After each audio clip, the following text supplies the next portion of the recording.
बिस्मिल्लाहिर्रहमानिर्रहीम। अस्सलामु अलैकुम वरहमतुल्लाहि वबरकातुहू। जनाब मोहतरम शौकत साहब, सदर उत्तर प्रदेश मजलिस इत्तेहादुल मुस्लिमीन, मोहतरम जनाब अली साहब, फर्जन जनाब अतीक साहब, जिला सदर एडवोकेट फ़हीम साहब, फुरखान चौधरी साहब, डॉक्टर यामीन सैफी विधानसभा सदर साउथ, शहर सदर हाजी नौशाद कुरैशी साहब, मौलाना असद जमाली तंजीमी सेक्रेटरी मीरठ, जनाब सैयद राना साहब, शोएब त्यागी साहब, मोहतरम जनाब पवन राव अम्बेडकर साहब, नौफिल रोमानी साहब जनरल सेक्रेटरी यूपी, कारी खालिद साहब सदर जमीयतुल उलमा मीरठ, डॉक्टर मेहताब चौहान साहब वेस्ट यूपी के इंचार्ज, फरहान जुबैरी साहब, हाजी शाहिद सैफी साहब, आवेदक प्रत्याशी साउथ मीरठ, इमरान अंसारी, अनस कुरैशी, विनोद जाटव साहब, मौलाना एजाज साहब, हाजी साहिद साहब, गुलाम साबिर साहब जनरल सेक्रेटरी यूपी, हाजी शाहिद खाजी अंसारी वेलफेयर सोसाइटी के सदर हैं, मौजूद हाज़रीन इकराम, बुजुर्गान मिल्लत, मेरे नौजवान साथियों, आपका बेहद शुक्रिया कि आपने आज अपना कीमती वक्त निकालकर मजलिस इत्तेहादुल मुस्लिमीन के इस जलसे आम में शिरकत की। मैं आपका तहे दिल से आपका शुक्रिया अदा करता हूँ। मेरे अजीज दोस्तों और बुजुर्गों, नौजवान साथियों, अभी आपने मजलिस इत्तेहादुल मुस्लिमीन के जिम्मेदारों से बसीद और अफरोज के खिताबात को सुना। मैं आपसे गुजारिश करने आया हूँ और आपको ये बताने आया हूँ और आपको ये तयख्खुन देने आया हूँ कि मैं उत्तर प्रदेश को अपनी ज़ाती अनानियत के लिए नहीं आया हूँ। मैं उत्तर प्रदेश में अपनी मकबूलियत में इजाफा करने के लिए नहीं आया हूँ। मैं अगर उत्तर प्रदेश को आया हूँ और इंशाअल्लाह आता रहूँगा, सिर्फ मेरा मकसद एक ही है और अल्लाह सुब्हानहू व तआला मेरी नीयत से वाकिफ है।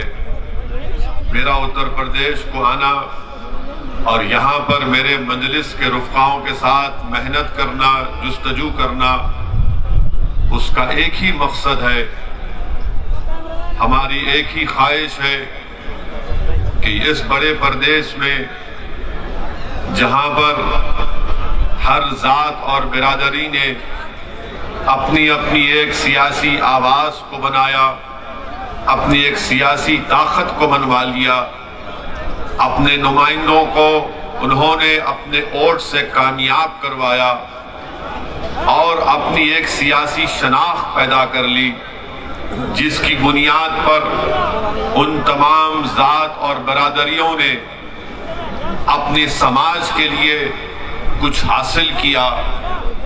अगर कोई समाज इतनी बड़ी तादाद में रहने के बावजूद भी अगर उसने अपने लिए कुछ हासिल नहीं किया, अपने बच्चों के तालीम का इंतजाम नहीं कर पाए, जिन्होंने अपने मुस्तकबिल को रोशन नहीं कर पाए, जिस समाज की आंखों के सामने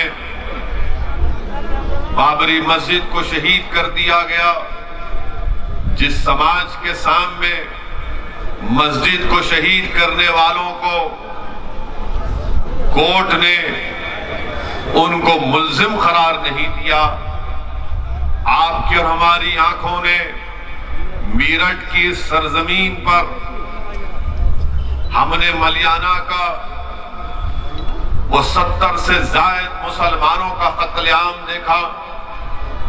आपने मेरठ में हाशिमपुरा में 40 से जायद मुसलमानों को यूपी की पीएसी पुलिस ने ले जाकर नदी के किनारे में उनको गोली मारकर उनको हलाक कर दिया, शहीद कर दिया।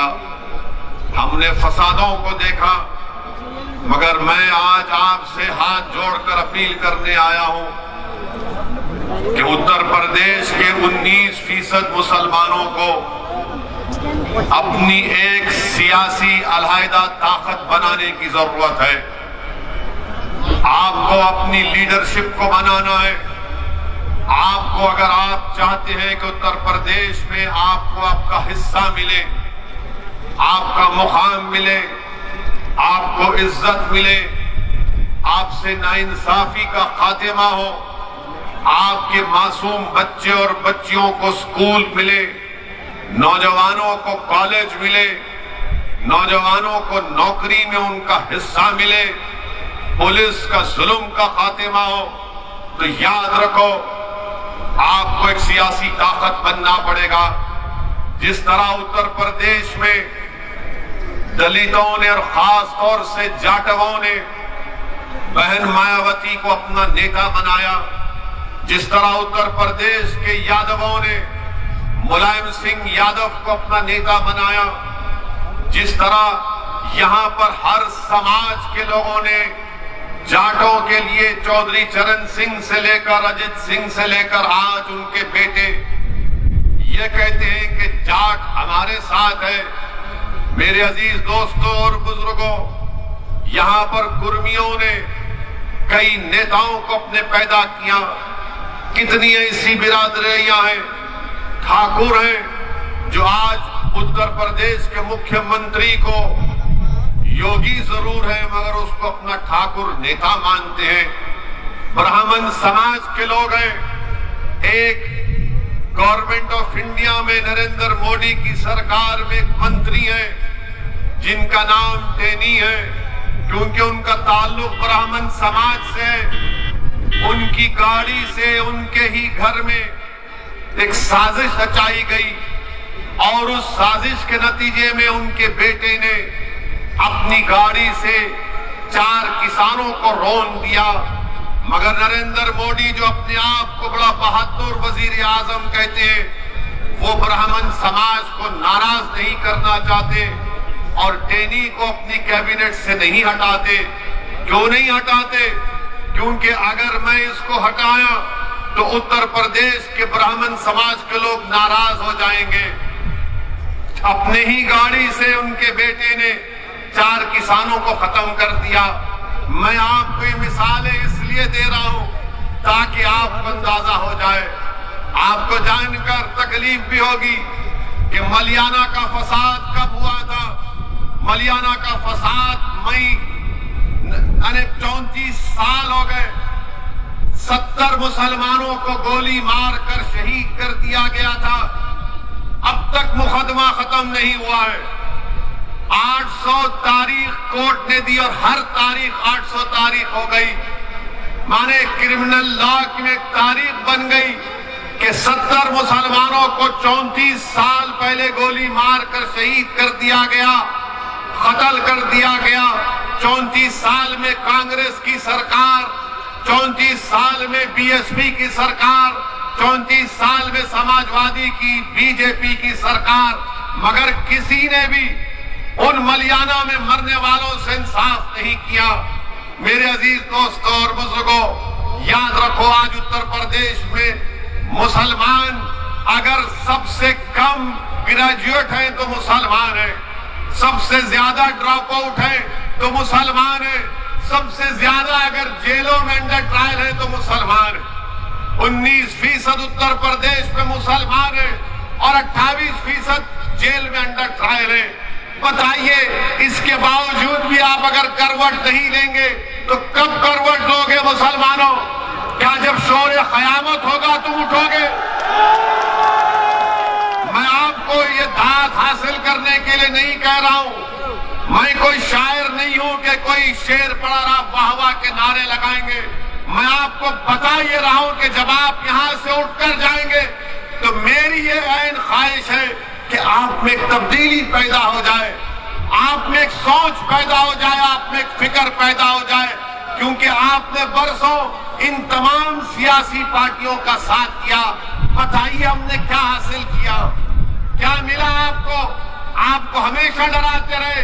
34 साल पहले, 60 साल पहले यही कहा गया फिरका परस्ती को शिकस्त दो, हमने फिरका परस्ती को शिकस्त दी।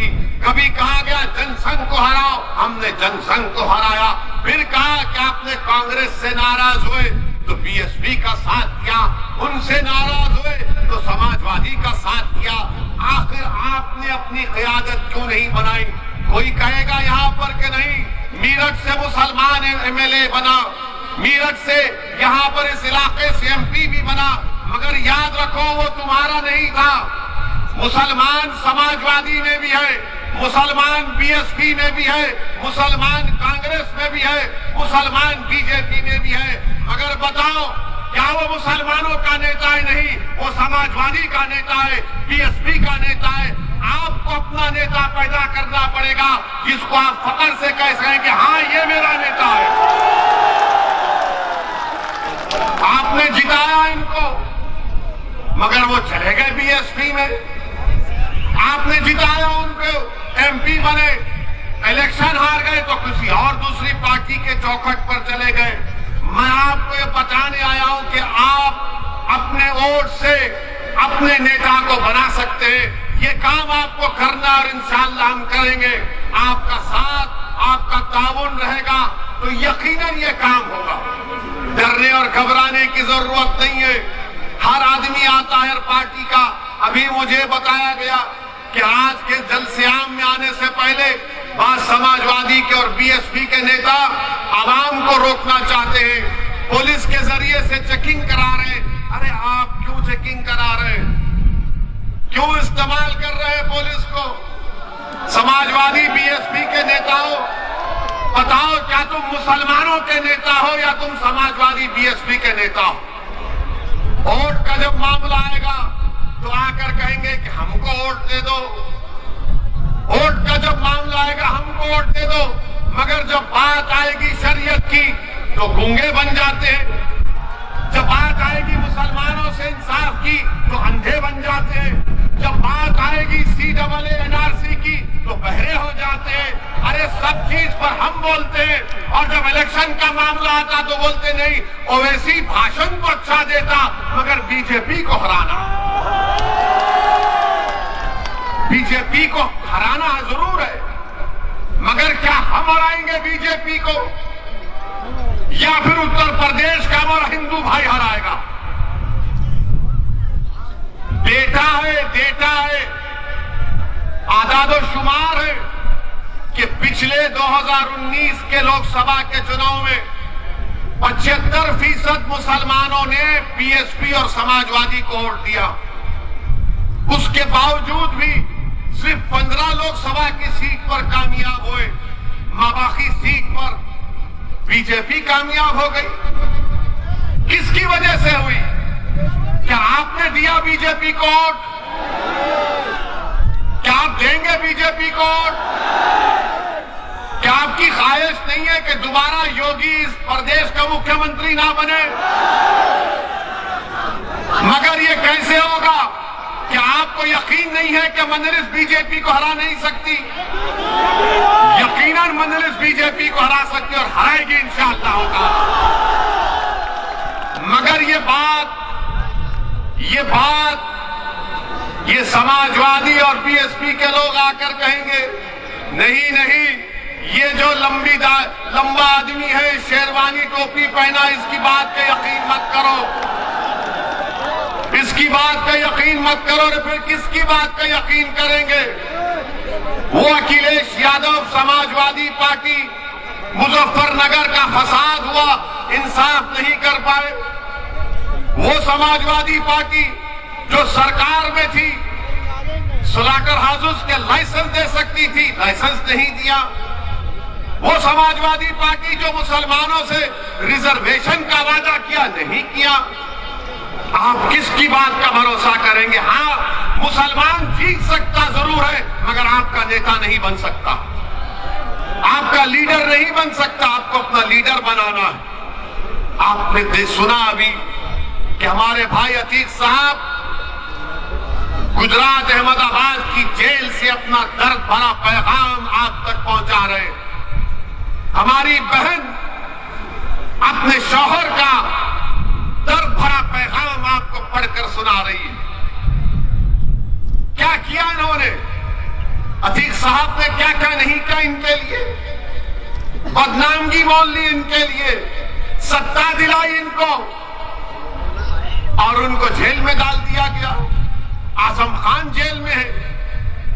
क्या मुकदमा आजम खान पर किस लिए जेल में डाला गया? कोई नहीं बोलेगा। मेरे अजीज दोस्तों और बुजुर्गों, मैं आपसे सिर्फ यही गुजारिश करने आया हूं कि इस चुनाव में आने वाले विधानसभा के असेंबली के इंतखाबात में उत्तर प्रदेश के मुसलमानों को अपना हिस्सा लेना है। आपको अपना हिस्सा लेना है और हिस्सा लेकर रहेंगे इंशाअल्लाह ताला। ये लड़ाई मजलिस की हिस्सेदारी की है। ये लड़ाई हमारी भीख की मांगने की लड़ाई नहीं है। हम अखिलेश यादव के बगल में ठहर कर फोटो लेने के मोहताज नहीं है। हमको तुम्हारे फोटोओं की जरूरत नहीं है। हमको हमारा हक चाहिए और हम हक लेकर आएंगे इंशाअल्लाह ताला। यकीनन बीजेपी को हराएंगे। किसने कहा नहीं हराएंगे? अभी हम सुन रहे थे कि मीडिया के लोगों ने हमको मैसेज भेजा कि उत्तर प्रदेश में किसी जगह पर नरेंद्र मोदी देश के वजीर आजम ने कहा कि गंगा एक्सप्रेसवे से सबको फायदा पहुंच जाएगा। गंगा एक्सप्रेसवे से भारत के प्रधानमंत्री ने कहा कि गंगा एक्सप्रेसवे से सबको फायदा पहुंच जाएगा। इतने 1000 करोड़ की मंजूरी दी। नरेंद्र मोदी जी मीरठ शहर में ट्रैफिक का प्रॉब्लम हल नहीं कर सके, वो गंगा एक्सप्रेसवे बनाएंगे। गंगा एक्सप्रेसवे बनाएंगे। कितना लंबा लंबा छोड़ते हैं। बिजली बम्बा बाईपास मीरठ का मोदी जी कब से बन रहा है? अखिलेश के जमाने से चल रहा है। वो मुकम्मल नहीं हुआ। मोदी जी बोले गंगा एक्सप्रेसवे बना दूंगा मैं। आज आप देखते हैं कि वजीर आजम बीजेपी के दौर में आज महंगाई आसमान को छू रही है। 14% इन्फ्लेशन रेट है। जीएसटी साबुन से लेकर बनियन तक जीएसटी नरेंद्र मोदी लगा दिए। अरे जीएसटी साबुन से लेकर बनियन तक। और फिर जो लोग फिक्स डिपॉजिट में पीपीएफ में इन्वेस्टमेंट किए उनको क्या मिल रहा है वो सोच ले। जो मोदी के भक्त हैं, जो दिन रात मोदी मोदी करते हैं, मैं उनसे मुखातिब हूं, आपसे नहीं हूं। मैं उनको कह रहा हूं, शायद उनके कान में अगर मेरी बात पहुंच जाए तो उनके दिमाग के जाले साफ हो जाएंगे। और फिर खाना महंगा, तेल महंगा और आमदनी कुछ नहीं है। पेट्रोल डीजल की कीमतें आसमानों को छू रही है। आप बताइए, इतने महंगाई के दौर में गरीब आदमी 2 वक्त का खाना अपने बच्चों को, अपने माँ बाप को खिलाने के लिए परेशान है। मगर मोदी जी क्या कह रहे? मैं गंगा एक्सप्रेस से बना दूंगा, इतने 1000 करोड़ लगा दूंगा।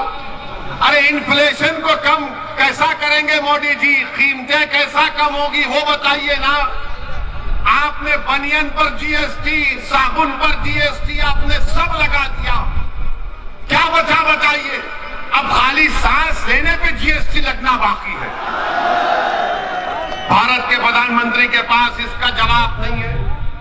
और फिर आजादी के बाद इतना फर्क आया है आमदनी के, इनकम इनइक्वालिटी में। अच्छे दिन की बात करने वाले कहां गए? बुरे दिन ही आ गए पूरे। नरेंद्र मोदी के पास इसका कोई जवाब नहीं है मेरे अजीज दोस्तों और बुजुर्गों। और फिर ये फेंकू है, मालूम मुझे, बोलने की जरूरत नहीं है। अब आप एक नया कानून ला रहे वजीर आजम कि बच्चियों की शादी 18 साल में नहीं 21 साल में होगी। बच्चियों की शादी 18 साल में नहीं 21 साल में होगी। अब आप बताइए 18 साल के कितने लोग हैं यहां पर, हाथ उठाओ।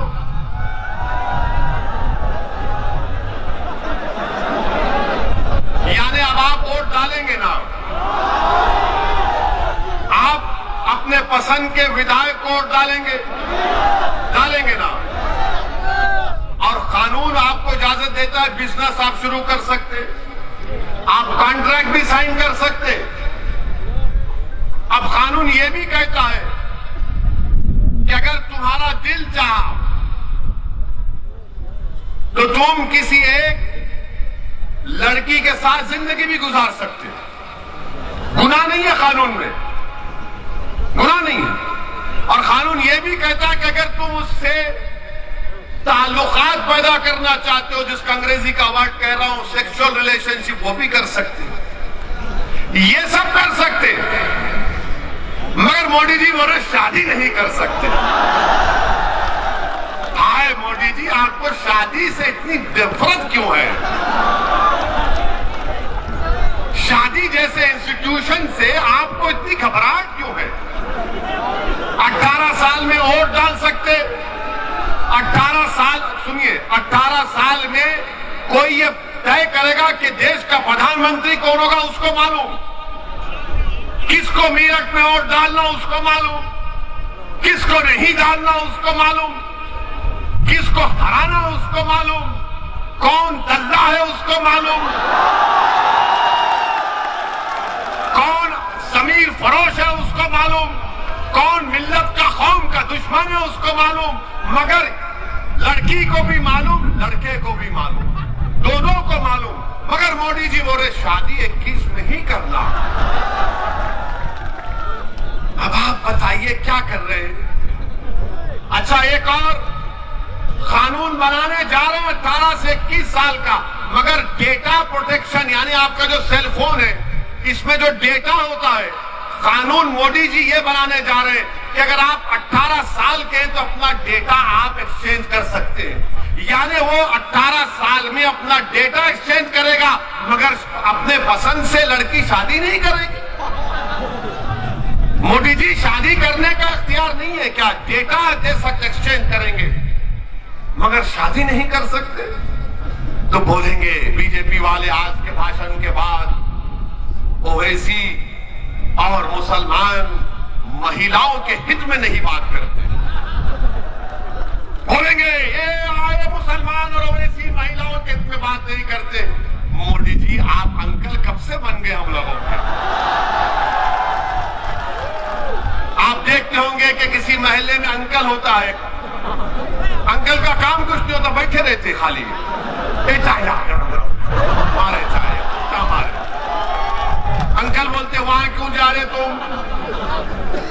अंकल हर चीज पूछते, क्या खाए, क्या पहना आज, इतनी रात देर से क्यों आए।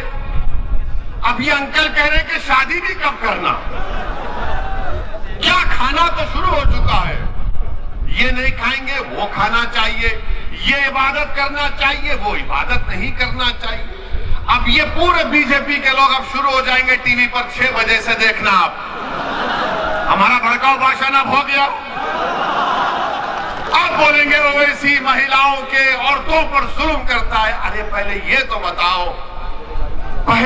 बताओ, जब 18 साल में लड़की वोट दे सकती है तो क्या उसको नहीं मालूम किससे शादी करना नहीं करना? और इस्लाम में जब तक बच्ची की रजामंदी नहीं है शादी नहीं होती, जब तक बच्ची राजी नहीं होती रजामंदी नहीं होती। मगर ये सिर्फ मुसलमानों का नहीं, पूरे देश के नौजवानों का मसला। मेरा मानना यह कि 18 साल का नौजवान, चाहे वो लड़की हो या लड़का हो, मैं रोज इनसे सीखता हूं कई चीजें। वो मुझे बताते कि देखो ये टेक्नोलॉजी है, इस तरह से आप काम करो फायदा होगा। हम इनको बच्चा नहीं समझना चाहिए। अच्छा मोदी जी, आपकी सरकार ने इन लड़कियों के लिए, महिलाओं के लिए क्या किया आपने? तो बीजेपी वाले बोलेंगे मोदी जी ने बेटी बचाओ बेटी पढ़ाओ किया। इसमें बेटी बचाओ बेटी पढ़ाओ में क्या था? पार्लियामेंट की स्टैंडिंग कमेटी की रिपोर्ट ये कहती है कि 446 करोड़ इस बेटी बचाओ बेटी पढ़ाओ को दिया गया, जिसमें से माशाल्लाह नरेंद्र मोदी की सरकार ने मोदी की तस्वीर का ऐड देने के लिए 80% पैसे खाली मोदी की तस्वीर में खर्च किए कि मोदी जी का ऐसा पोस्ट, कभी ऐसा हाथ रख रहे हैं, कभी वहां हाथ रख रहे हैं। यानी 446 करोड़ में मीडिया को इश्तिहार 79% चला गया। अच्छा, फिर ये बोलेंगे नहीं ओवैसी महिलाओं के खिलाफ है। मैं महिलाओं के खिलाफ नहीं हूं। अगर हमारे घर का हाल आपको मालूम होता तो आप ये बात नहीं करते। हम यहां पर भड़काऊ भाषण दे सकते, घर में गए तो गूंगे हो जाते अपने सामने, उनके सामने। अब आपको मालूम होगा कि महिलाओं का भारत में काम में, वर्क में, लेबर फोर्स में, वर्क पार्टिसिपेशन में 2005 में 26% महिला काम करती थी। मोदी जी 2020 में सिर्फ 16%। क्यों कम हुआ? क्यों कम हुआ? इसके पास इनका कोई जवाब नहीं है। और फिर ये बोलते नहीं वेस्टर्न कंट्रीज में ऐसा हो रहा है। सुनो बीजेपी वालों, हम जानते, हम थोड़ा पढ़ लिख कर आए। अमेरिका में एक प्रदेश है जहां पर बच्चियों को 14 साल की उम्र में शादी की इजाजत है। 14 साल की उम्र में। बर्तानिया में, ऑस्ट्रेलिया में 16 साल की उम्र में शादी की इजाजत है। न्यूजीलैंड में 16 और 19 साल के दरमियान में माँ बाप राजी है तो शादी हो जाती। और भारत में 18 साल में तो मोदी को वोट दे सकती है हमारी बेटियों, मगर तुम पसंद से अपनी शादी नहीं करोगे। अच्छा, फिर ये बीजेपी वाले हमारे को बोलेंगे नहीं नहीं ओवैसी जो है बच्चों को ज्यादा पैदा करने के लिए मुखालिफत कर रहा तो बोलते हैं ना।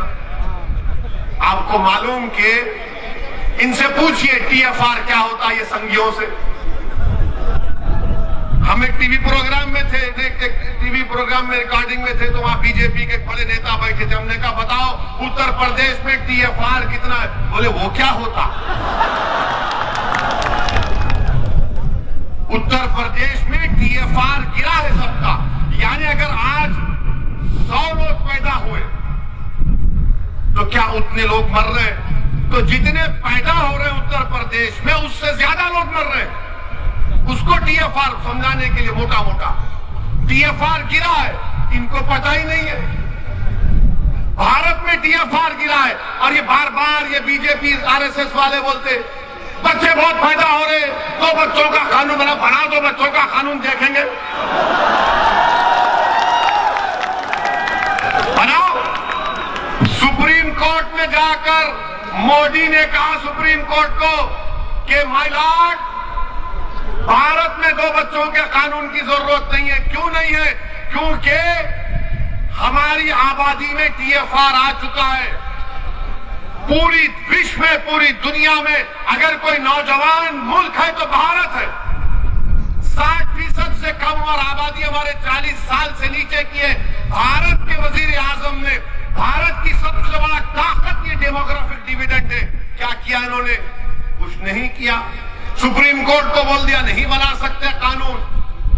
अब बोलेंगे नहीं नहीं बच्चियों को टाइम मिलना चाहिए बच्चे पैदा करने में। अरे तुम कौन होते डिसाइड करने वाले? वो बैठ के डिसाइड करेंगे कब पैदा करना नहीं करना। तो बोलेंगे नहीं पढ़ाई कैसा होगी? अरे तुमने कौन सा कॉलेज खोला बताओ यूपी में? महिलाओं के लिए कौन सा कॉलेज खोला? क्या किया तुमने भारत में बताओ? कुछ नहीं किया। सिर्फ कानून बनाने जा रहे हैं। देश के प्रधानमंत्री कानून बनाने जा रहे हैं। मेरे अजीज दोस्तों और बुजुर्गों, फिर आप ये भी जानते हैं कि मजलिस के खिलाफ तो बहुत सी बात है। इनका उत्तर प्रदेश का डिप्टी सीएम जनाब मौर्य साहब, केशव प्रसाद मौर्य है ना? हाँ।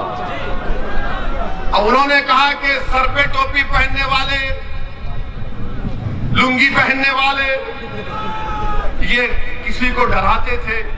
मौर्य जी, आपका समाज मौर्य है, आप हमारे बारे में सोचना छोड़ दो। आप हम सर पे टोपी रखेंगे, चाहे आप कुछ भी कर लो, हम दाढ़ी छोड़ेंगे, मगर आप अपनी बात करो।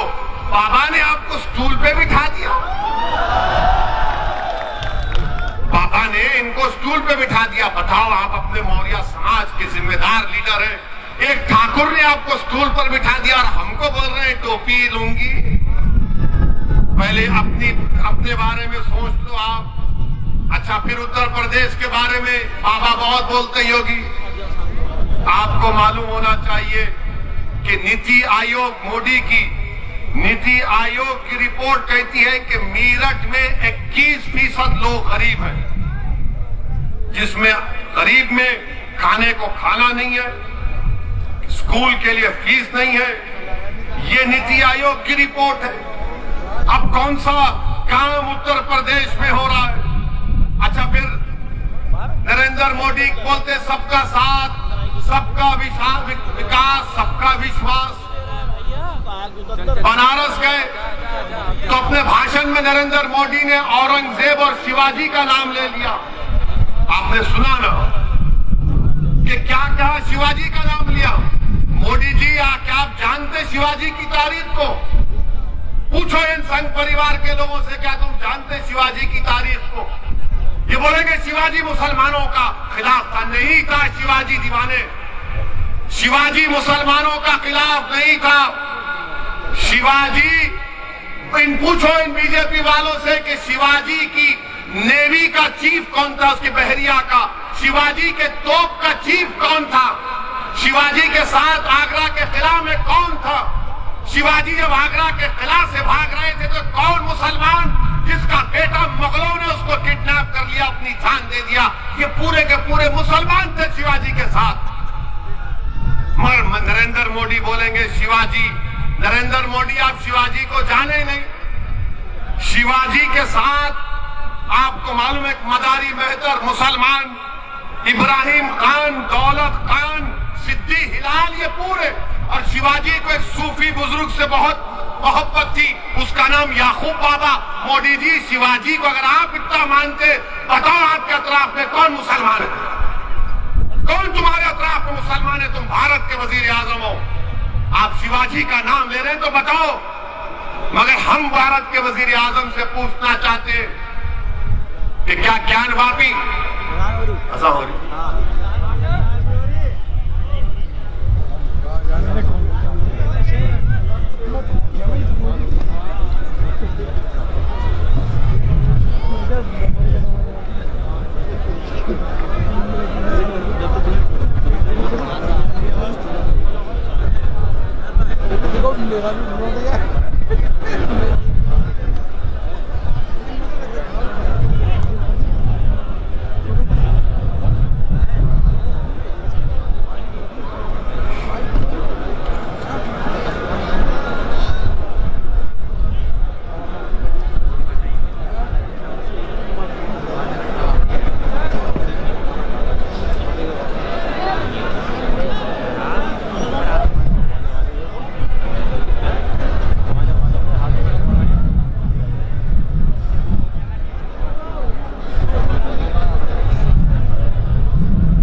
ज्ञानवापी मस्जिद के बारे में कह रहा था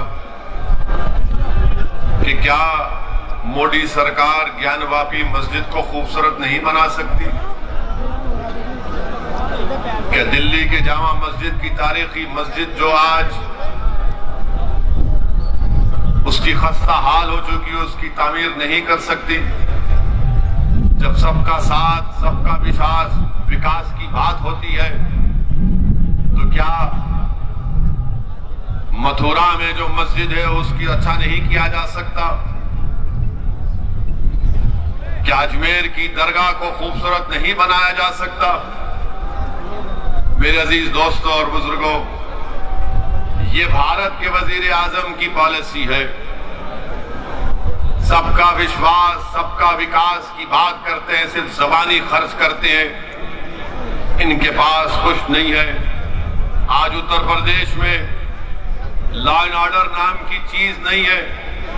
यही मीरठ में मजलिस इत्तेहादुल मुस्लिमीन के रुकने बल्दिया जुबैर अंसारी को गोली मारकर उनको हलाक कर दिया गया। 3 महीने से 4 महीने से ज्यादा हो गया और बीजेपी की सरकार और मीरठ की पुलिस कातिल को नहीं पकड़ सकी।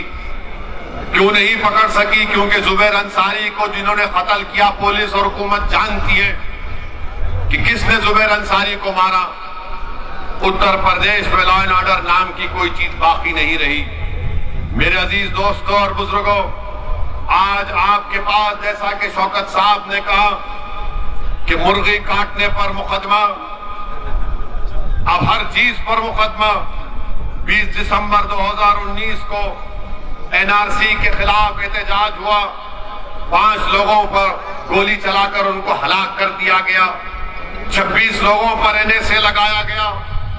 हमारे अंसारी बिरादरी के लोग अपने पावरलूम इंडस्ट्री के लिए एक फ्लैट रेट की बात कर रहे हैं, तो सरकार नहीं करना चाहती। आम रिटर्निंग लाइसेंस नहीं दिया जाता। और फिर सबसे बड़ी बात यह है कि अमित शाह ने 2012 में मीरठ को आकर ये वादा किया था यहाँ के वकीलों से कि मीरठ में हाई कोर्ट की ब्रांच डाली जाएगी, बेंच डाला जाएगा। उसका भी वादा नहीं पूरा कर सके। बताइए आप, रुककर मीरठ में अमित शाह ने कहा था 2017 में कि यहाँ पर मीरठ में हाई कोर्ट की बेंच डाली जाएगी, वो भूल गए। हर एतबार से बीजेपी ने जो 5 साल का मौका उत्तर प्रदेश की जनता ने उनको दिया, वो उसमें नाकाम साबित हुए। मेरे अजीज दोस्तों और बुजुर्गों, मेरी आपसे गुजारिश है कि डरने और घबराने की जरूरत नहीं है। लोग आकर कहते रहेंगे कि वोट डालना है, यकीनन डालिए वोट, मगर आपको अब की बार अपनी पार्टी मजलिस इत्तेहादुल मुस्लिमीन को कामयाब करना है। आपको हिम्मत से और हौसले के साथ मजलिस के उम्मीदवारों को कामयाब करना है। याद रखिए कि भारत हो या उत्तर प्रदेश हो, हम अपने मुल्क की जमहूरियत को उसी वक्त मजबूत करेंगे जब हम अपनी एक अलहदा सियासी लीडरशिप को पैदा करेंगे। मुसलमानों की आवाज भारत की संसद में, उत्तर प्रदेश की विधानसभा में उठनी चाहिए। जब तक आप अपने मसाइल को नहीं उठाएंगे, बताइए, शिकायत मुझे आपसे कि अल्ताफ को मार दिया गया कासगंज में, फैसल को मार दिया गया उन्नाव में, जुबैर अंसारी को गोली मार दी गई। बताइए ये जुल्म का खात्मा कब होगा? ये नाइंसाफियों का खात्मा उस वक्त होगा जब आप मुत्तहिद होकर अपनी एक सियासी ताकत को बनाएंगे। हाँ, मैं जानता हूं उत्तर प्रदेश में आए दिन कोई ना कोई वाकया मुसलमानों पर जुल्म किया जाता है, मगर मेरे अजीज दोस्तों और बुजुर्गों, याद रखो कि मक्का की सरजमीन है, मक्का की सरजमीन है, बिलाल हबशी है और हजरत बिलाल उमैया बिन खल्फ के गुलाम है और हजरत यासिर बिन अम्मार को कोड़े मारे जा रहे हैं। उमैया बिन खल्फ यासिर बिन अम्मार रज़ियल्लाहु ताला अन्हु को कोड़े मारता है, थक जाता है। अबू जहल मारता है, थक जाता है। अबू लहब मारता है, थक जाता है। और फिर उमैया बिन खल्फ हजरत बिलाल बिलाल हबशी से कहता है कि बिलाल अब तुम मारो, तुम ताकतवर हो। हजरत बिलाल परेशान है, इस्लाम कबूल कर चुके हैं। हजरत अम्मार के करीब जाते हैं तो हजरत अम्मार कहते हैं कि बिलाल आप भी मुझे 2-3 कोड़े मार दीजिए, मगर ये मत कहिए कि आपने इस्लाम को कबूल कर लिया। मार लो मुझे भी 2-3 कोड़े तुम। उमैया बिन खल्फ जो उनका जिन्होंने हजरत बिलाल को खरीदा था, वो पुकार कर कहता है बिलाल मारो इसको। हजरत बिलाल हजरत अम्मार बिन यासर की तरफ देखते, अबू लहब की तरफ देखते, हजरत अम्मार बिन यासर की तरफ देखते, उमैया बिन खल्फ की तरफ देखते, हजरत यासर बिन अम्मार की तरफ हजरत बिलाल देखते और अबू जहल की तरफ देखते हैं और पुकार कर कहते कि सुनो यासर बिन अम्मार, जब तुम उस अल्लाह वहदहु शरीक को मानने वाले हो, जब तुम रसूलुल्लाह सल्लल्लाहु अलैहि वसल्लम के गुलामी का ऐलान कर चुके, तो जब तुम अल्लाह के दीन के लिए कोड़े खा सकते हो तो बिलाल भी तुम्हारे लिए कोड़े खाएगा। और पुकार कर उमैया बिन खल्फ को कहते हैं कि अकेला यासर बिन अम्मार कोड़े नहीं खाएगा, बिलाल भी कोड़े खाएगा और तुम्हारी मुसीबत का मुकाबला करेगा। मेरे अजीज दोस्तों और बुजुर्गों, कभी भी हालात से मायूस मत हो। अल्लाह कुरान में फरमाता ला तक़नतु मिन रहमतिल्लाह, कि अल्लाह की रहमत से मायूस मत हो। हजरत बिलाल को कैसी तकलीफ दी जाती थी मक्के की सरजमीन पर, रेत पर लिटाकर गरम गरम पत्थर हजरत बिलाल की पीठ पर रख दिए जाते। रसूलुल्लाह सल्लल्लाहु अलैहि वसल्लम ने जब हजरत बिलाल की तकलीफ देखी तो आंख में आंसू आ गए रहमतुल्लाह आलमीन के और दुआ की, या अल्लाह हजरत बिलाल के पर कुछ आजाद कर दे इस तकलीफ से। सिद्दीक़ अकबर कहते और रसूलुल्लाह सल्लल्लाहु अलैहि वसल्लम की आंख में आंसू देखकर कहते कि या रसूलुल्लाह आपकी आंख में आंसू कैसे हैं? तो रसूलुल्लाह सल्लल्लाहु अलैहि वसल्लम फरमाते हैं कि मैं बिलाल की तकलीफ को बर्दाश्त नहीं कर सकता, कि है कि जो बिलाल को खरीद कर आजाद कर दे। सिद्दीक़ अकबर जाते हैं, हजरत अब्बास से कहते हैं जो इस वक्त तक इस्लाम नहीं कबूल किए, उनसे कहते हैं कि जाओ उमैया बिन खल्फ से बात करो कि उसको आजाद करें और क्या कीमत होगी हम दे देंगे। उमैया बिन खल्फ राजी नहीं होता। सिद्दीक़ अकबर जब आकर कहते हैं कि मैं खरीदना चाहता हूं, आजाद करना चाहता हूं हज़रत बिलाल को, तो जालिम उमैया बिन खल्फ कहता है कि मैंने 50 दिनार में हज़रत बिलाल को खरीदा, 1000 दिनार देना पड़ेगा और तुम्हारे पास जो दो रूमी गुलाम है उसको भी देना पड़ेगा। सिद्दीक़ अकबर राजी होते हैं। हजरत बिलाल को जब उठाते तो हजरत बिलाल, सीरत की किताबों में आया कि हजरत बिलाल जिस तरह हम सजदे में होते हैं उस तरह सजदे में गिरे हुए और जिस्म पर गरम गरम पत्थर लगे हुए और खून बह रहा है। सिद्दीक़ अकबर हजरत बिलाल को उठाते, अपने घर को लेकर जाते, उनकी सफाई करते, कपड़े पहनाते और उनसे कहते हैं कि चलो। हजरत बिलाल रोना शुरू कर देते हैं। उन्होंने जिंदगी में अपने बाप की मोहब्बत नहीं देखी थी, हजरत बिलाल ने खूब रोते। तो सिद्दीक़ अकबर उनसे कहते हैं कि बिलाल यहीं पर रो लेना, आका के सामने नहीं रोना, मैं दुनिया का रोना देख सकता हूं। रसूलुल्लाह सल्लल्लाहु अलैहि वसल्लम के आंख में आंसू को बर्दाश्त नहीं कर सकता। दोनों मिलकर रसूलुल्लाह सल्लल्लाहु अलैहि वसल्लम के पास जाते। रसूलुल्लाह सल्लल्लाहु अलैहि वसल्लम हजरत बिलाल का इस्तकबाल करते और सिद्दीक़ अकबर से कहते हैं कि तुमने बहुत बड़ा काम किया, शुक्रिया। ये सिद्दीक़ अकबर हजरत बिलाल से कहते हैं कि रसूलुल्लाह के सामने रोना नहीं, सल्लल्लाहु अलैहि वसल्लम के सामने। वो रसूलुल्लाह सल्लल्लाहु अलैहि वसल्लम के सामने कहते या रसूलुल्लाह मेरी सारी दौलत आप पर कुर्बान, आपने कैसे शुक्रिया कहा, ये दौलत आपकी है।